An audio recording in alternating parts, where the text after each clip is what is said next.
if we didn't preserve spaces, wild spaces where people could go out and experience that little slice of frontier life, that something would be lost in what he perceived to be the American spirit.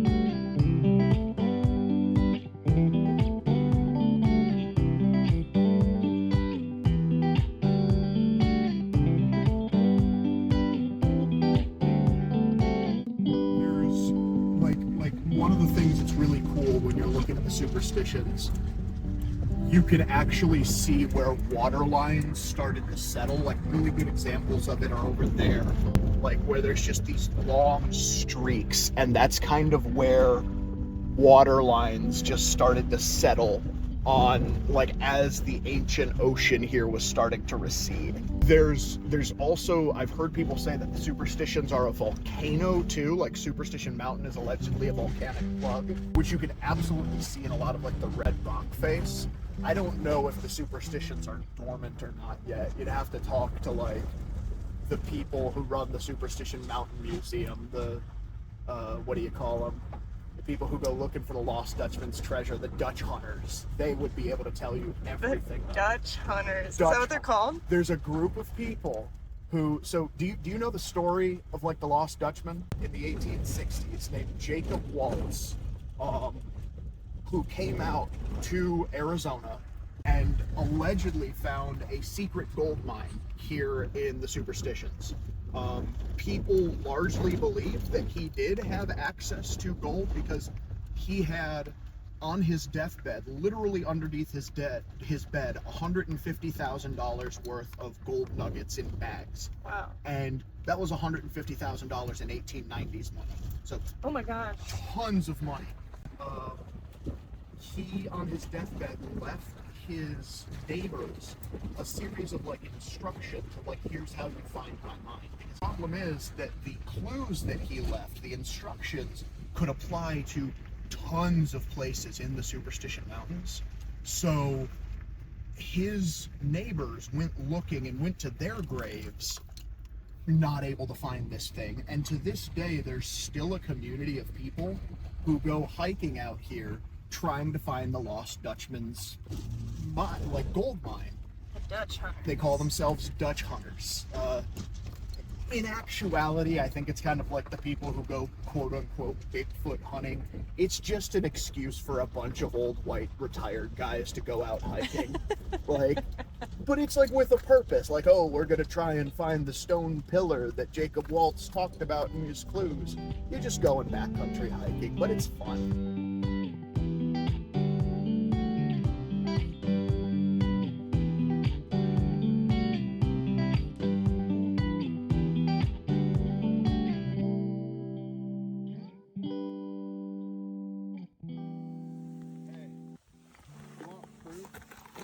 Used to be an ancient riverbed. I do. Look at that. Ancient ocean. Whoa. Is that a shell? Yeah. Oh my god. You'll find these like just kind of all over the place. Wow. It's actually like just here in the desert. Just here in the desert. And you're like, why are they in the desert? And it's like, there's a reason for that. It's the beginning of the hike. We haven't gone in yet. We're starting by signing our names because that's what you're supposed to do at the start. Which one are we doing today? We are doing Peralta Trail. We're going to stop at Fremont Saddle. And depending on the time, I want to go like a little further, and it's not marked here, but Lone Tree. Yep, so we're at Peralta Trail right here. Okay. We're going to go out to Fremont Saddle. And we're going to have a great view of Weaver's Needle, which is like probably the most iconic rock formation in the Superstitions. Cool. And I would guess, I think this little outcropping right here is where Lone Pine is, which is the pine I was telling you about that's living about like 1,500 feet below its natural elevation. Okay. Nobody's 100% sure how it got there. Yeah. It's out of place. It doesn't belong here, and yet it thrives. Real short out and back. decent amount of elevation. You know, your body's gonna get moving for sure, but this is like probably the most famous hike in the Supes. Let's do it. Let's do it.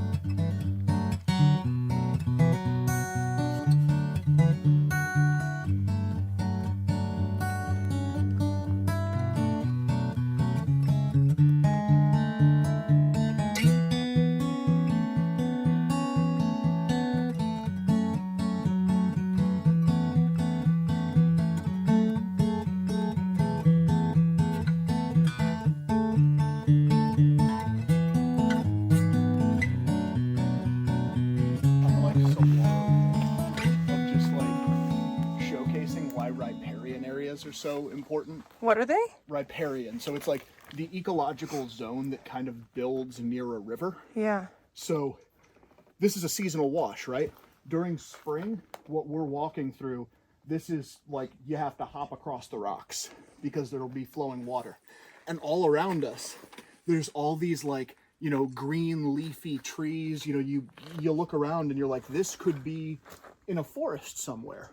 And yet 200 feet that way, you're back out in the desert. So this area provides like shade, shelter, seasonal water, plant growth that the entire ecosystem depends on. Like without the rivers, without the flow of water in this ecosystem, everything around here would die. Plants and animals. These trees that couldn't survive without the water flowing through. You got these reedy river plants. And then right past it, just desert, brush grass, saguaros, sheer red rock face. You see it all at once.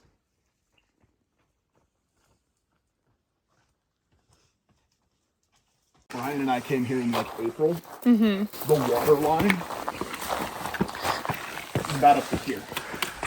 Really? So Let me come up by you so I can see it. Maybe like 2 feet of water.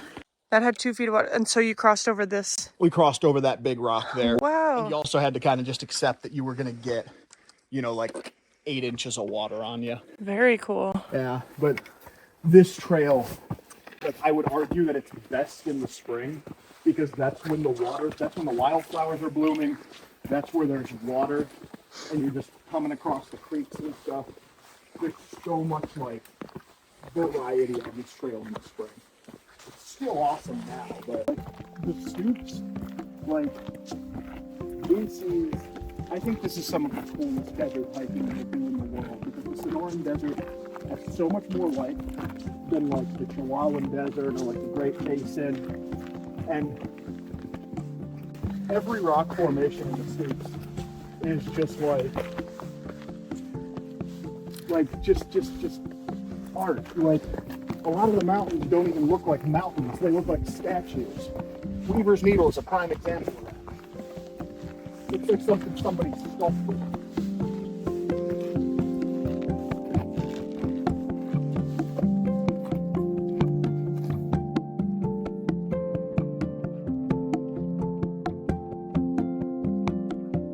Where it's like you can see the elevation, because like this is also like clearly, again, I'm not a geologist, but you see like the porousness here, like something was eating away at this rock that didn't have as much time to eat away at this rock.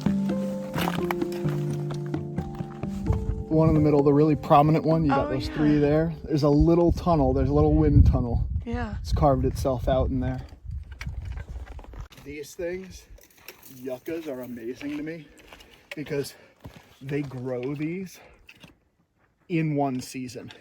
This will fall and it'll grow a new one next year. Wow. Like, I bet that if you sat in front of one of these over the course of a day during growing season, yeah, you could physically watch it grow. It looks like a Dr. Seuss tree. It doesn't look real.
area that we are right now, the Superstition Mountains, this pristine wilderness area, and it's called a wilderness area, is an hour away from the 5th largest city in the United States, Phoenix.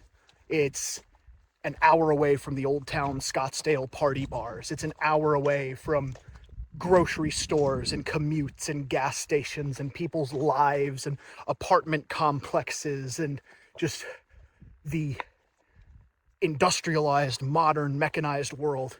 And by design, wilderness areas forbid that. There is no permanent construction allowed in wilderness areas. There are no mechanized vehicles. Not even overhead drones are allowed in wilderness areas. And part of the reason, the main reason that these places exist is because of people like one of my personal heroes, Theodore Roosevelt, who is known for having helped build the national park system, the national forest system, including wilderness areas like the Superstitions. And Theodore Roosevelt, he wasn't behind that because he was a real hippy-dippy guy who was into saving the trees and stuff because they were pretty. He was friends with people like that. He went camping with folks like John Muir. But at the time when Roosevelt was president, the early 1900s, America, the United States, was transitioning from a predominantly agrarian, pastoral, and especially from the perspective of white European Americans, frontier society to a mechanized urban and suburban society.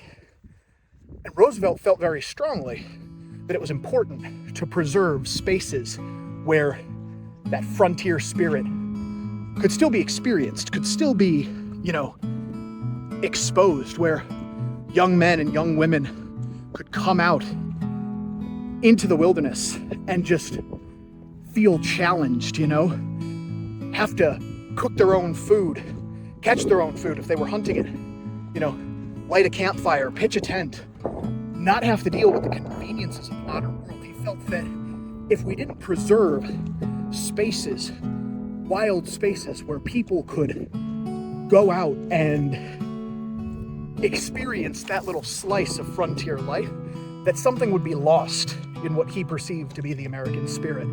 And I think that's even more important now than it was during Roosevelt's day, because we have so much a society of just overconsumption and convenience and instant gratification.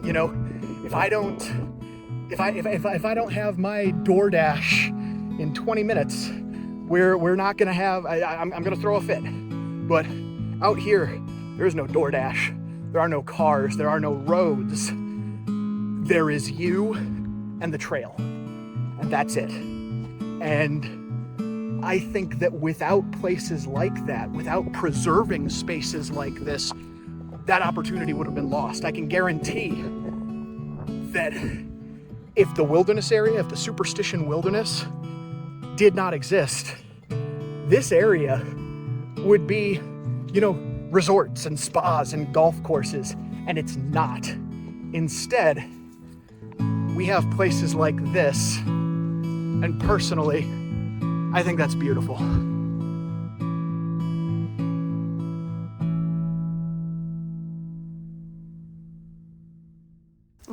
Okay, so here's the earth. Here's the earth. Wow. That is a fine earth, you might say. What we are having here Yes. is the Weaver's Needle. You are knowing this, but in all seriousness. Yeah. Weaver's Needle. I think it's astonishing that this gorge here, I don't understand the geology behind it. I wish someone would tell me just how this big old gorge of just rocks that all look like they're almost gathering up to Weaver's Needle came to be this way. Over there is Four Peaks. It's identifiable from pretty much anywhere in the Phoenix metro area because it has 4 prominent peaks. They're about 7,000 feet and change, I think 7,300 or 7,600. Tallest mountains in the Phoenix area. But from here, from this angle, it just looks like nothing. It just looks like a little hill. So you were just at Blacktop? Yes, I was just at Blacktop like 2 weeks ago. There's like a 12.5 mile trail from First Water Trailhead that you can go into there. At the very top of it, like you're walking and it's like a typical Superstitions hike, a lot of the landscape like what you're seeing here, and then you get to the summit and every rock at the top is just absolute pitch obsidian black. And again, I don't know how it got that way. A geologist probably would.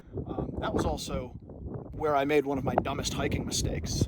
I ran out of water way too soon, and on my 12.5, 13-mile hike, for the last 4 miles, I was completely out of water, which was not an emergency, but it was not fun. It could have been an emergency if I had a longer hike to go. So don't do what I do. Don't go into a backcountry hike in the Superstitions if you don't know how much water you have or where your water sources are. Be prepared when you hike. PSA. Use some of my water to adhere to a tradition. Every time I come out here, I like to water Lone Pine over here. Lone Pine is another Superstitions landmark. It has been here for as long as just about anyone can remember. And what's interesting about Lone Pine is that he lives about 1,500 feet below the natural range of any evergreen, any pine tree. We are still in the heart of the desert. This thing is growing right next to, cacti. There's saguaro right around the corner. It has no business being here. Pines down in Phoenix can only survive because they're on a drip system. They have water being fed to them. This thing is here, and not only does it survive, it thrives. Every time I come out here, I like to give them a little water. It's probably not enough to make a difference, but I know a couple other people who do this too. Just kind of help Lone Pine stay healthy, stay strong, because he is as much a part of the Superstitions as Weaver's Needle is right behind him. And I think he's pretty cool. We did it. Final thoughts. Final thoughts. Who is this hike for? I think this hike is for anyone who wants to experience the Sonoran Desert, wants to kind of, rough it. It's not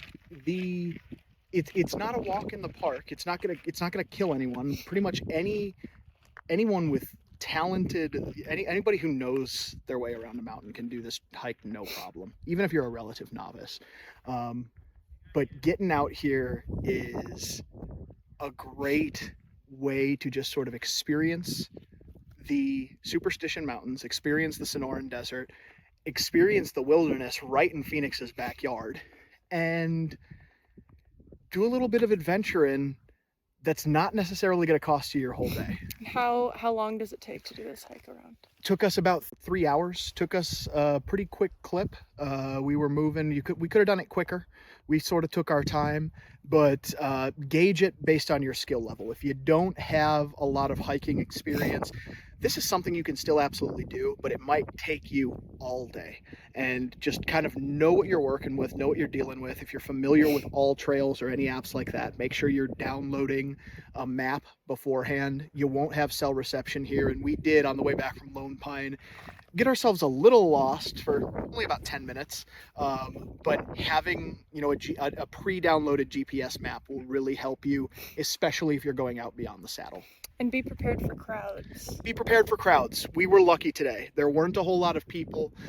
Close to the end, it's Thanksgiving Day, so I think most folks are just getting their dinners ready. But when you're here, expect there to be crowds. There will be people. It will not be as bad as like Camelback Mountain or some of the hikes that are closer to the city, but be ready for people. But the further out you go, if you're going out past Fremont Saddle, you'll have the mountains to yourselves. But the hike up to the saddle is the one that most people do. It's one of the most popular hikes in the Supes, but there is a reason for that, and it's because it's beautiful.